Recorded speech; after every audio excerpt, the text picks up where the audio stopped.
શ્રીમદ ભાગવતના પ્રથમ સ્કંદમાં હવે વેદ વ્યાસનું ચરિત્ર શરૂ થયું. ધ્યાન આપજો. એક ઋષિ જેનું નામ છે પરાશર ઋષિ.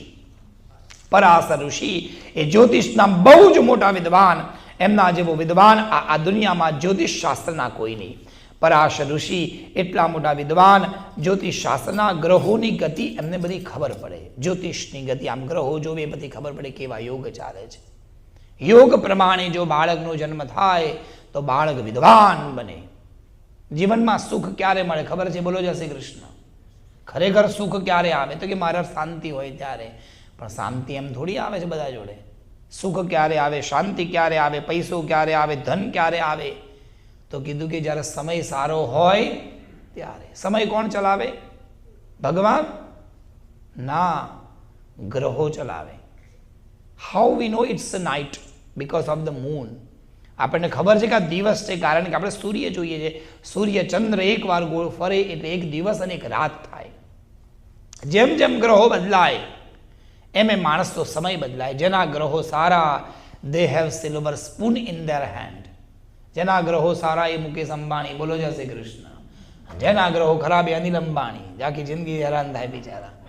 બધું જ ગ્રહ ગતિ પર ચાલે. સારા યોગમાં જો વ્યક્તિ જન્મ થાય તો એ ભગવદીય બને, અને અમુક યોગમાં થાય તો એ કદાચ રાક્ષસ પણ બને. આવી વાતો પરાશર ઋષિને ખબર. હોડીમાં બેઠા હતા. મત્સ્યગંધા નામની એક કન્યા એમની હોડી ચલાવે. ગંગાજીમાં પેલે પાર લઈ જવાના હતા પરાશરજીને. આંખો બંધ કરી ગણત, ઓહ બરાબર યોગ ચાલે છે, આ ગ્રહો બરાબર ભેગા થયા છે, અને આ ગ્રહોની ગતિમાં જો કોઈનો જન્મ થાય, ગર્ભાધાન કરવામાં આવે તો એ બાળક સ્વયં ભગવાન નારાયણનો અવતાર બને અને વેદોનું વિભાજન કરશે અને વેદોની રક્ષા કરશે. એટલે પરાશરજીએ પેલી કન્યાને કીધું કે જો તું મારે શક્તિને ધારણ કરે અને તું એ ગર્ભને ધારણ કરીશ તો તારા શરીરમાં જે આ માછલીની ગંધ આવે છે એ ગંધ જતી રહેશે. તું પરમ પવિત્ર બનીશ અને તું ઉત્તમ સનાતનની નારી બનીશ. કે ભલે મહારાજ મને સ્વીકાર છે. ધ્યાન આપજો, આપણા ત્યાં પહેલા શરીરના સ્પર્શ કર્યા વગર સંતાન ઉત્પન્ન કરવાની પ્રવિધિ હતી. હવે ધીમે ધીમે બધું બદલાયું. પરાશરજીએ એની સાથે સંભોગ નથી કર્યો, ખાલી આંખનું તેજ પધરાવ્યું છે. આંખમાંથી તેજ એના શરીરમાં મૂક્યું અને એ મત્સ્યગંધાના શરીરમાં તેજ ગયું અને મત્સ્યગંધા ગર્ભવતી બન્યા. અને એ જ સમયે સારા યોગમાં એના ગર્ભમાંથી એક બાળકનો જન્મ થયો. દ્વીપ ઉપર એ બાળકને છોડી દીધું.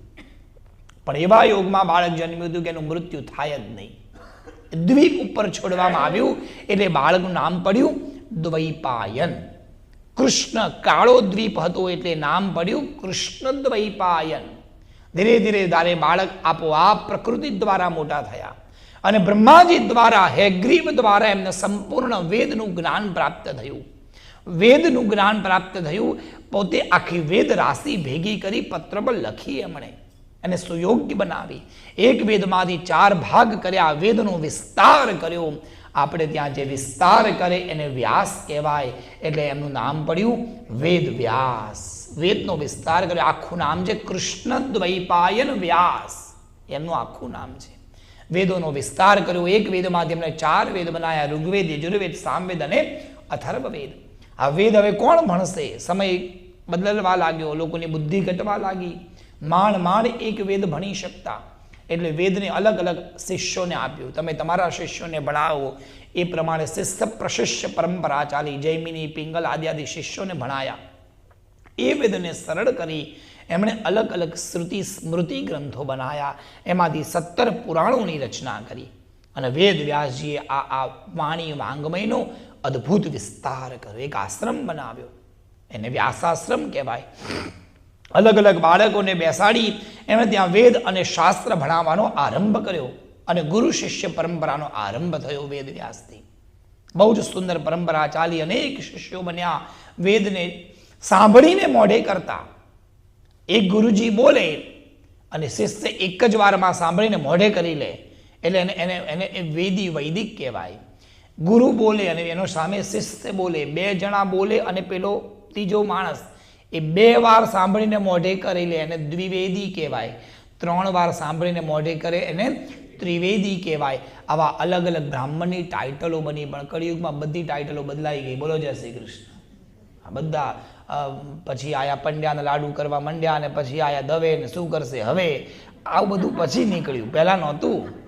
એ તો બધી ખાલી ગમ્મતની વાતો. પહેલાં તો વિદ્વાનો બ્રાહ્મણો એક વારમાં સાંભળીને મોઢે કરતા, અને શ્રુતિ દ્વારા એને જ્ઞાન પ્રાપ્ત થતું. વેદ વ્યાસજીનો વિસ્તાર કર્યો. એમ કરતાં કરતાં કરતાં વર્ષો વીતી ગયા. વિટિકા દેવી નામની એક કન્યા સાથે એમના વિવાહ કર્યા. ઘણો સમય થયો પણ એમના ઘરે સંતાન નહોતું. એકવાર સજ્જન એવું બન્યું, વર્ષો વીતી ગયા છે, 17 પુરાણોની રચના કરી છે.